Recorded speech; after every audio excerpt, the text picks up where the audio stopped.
ચૈતર વસાવાને લઈને સૌથી મોટા અપડેટ મળી રહ્યા છે। ક્યારે ફરી વખત જામીન સુનાવણી થવાની છે આગળ તમને બતાવવા જઈ રહ્યો છું। પરંતુ ભાઈઓ એની પહેલા ચેનલમાં પહેલી વાર આવી હોય તો જલ્દીથી સબસ્ક્રાઇબ કરી દેજો, જેથી ચૈતર વસાવાના તમામ અપડેટ હું સૌથી પહેલા તમારી સમક્ષ લાવી શકું। સબસ્ક્રાઇબ કરીને ઓલ નોટિફિકેશન ઉપર પ્રેસ કરી દેજો, જેથી હું ચૈતર વસાવાના ઓલ અપડેટ તમારી સમક્ષ લાવી શકું। ક્યાંક ને ક્યાંક તમને લોકોની ખબર છે કે ત્યાં મિત્રો વાત કરીએ તો ચૈતર વસાવાના જામીન પહેલી વખત નામંજૂર કરી દેવામાં આવ્યા છે। હવે ક્યાંક ને ક્યાંક ચૈતર વસાવાના પહેલી વખત તો જામીન નામંજૂર કરી દેવામાં આવ્યા હતા, પરંતુ હવે ચૈતર વસાવા હાઈકોર્ટના દરવાજા ખખડાવ્યા છે।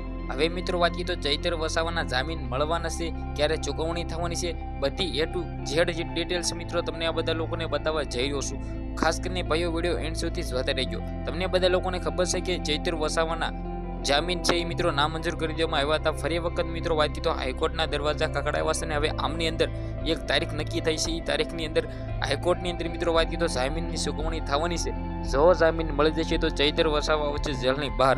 જો જામીન મળી જશે તો ચૈતર વસાવા આવશે જેલની બહાર।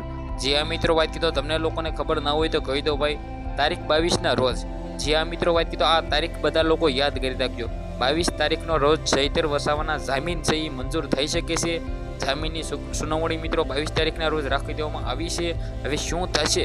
શું 22 તારીખની અંદર મિત્રો ચૈતર વસાવા જેલમાંથી બહાર આવશે? શું 22 તારીખ એવી તારીખ થઈ જશે જે ચૈતર વસાવા માટે મિત્રો ખુશીના સમાચાર મળશે? શું 22 તારીખે ચૈતર વસાવા જેલની બહાર આવી શકે છે?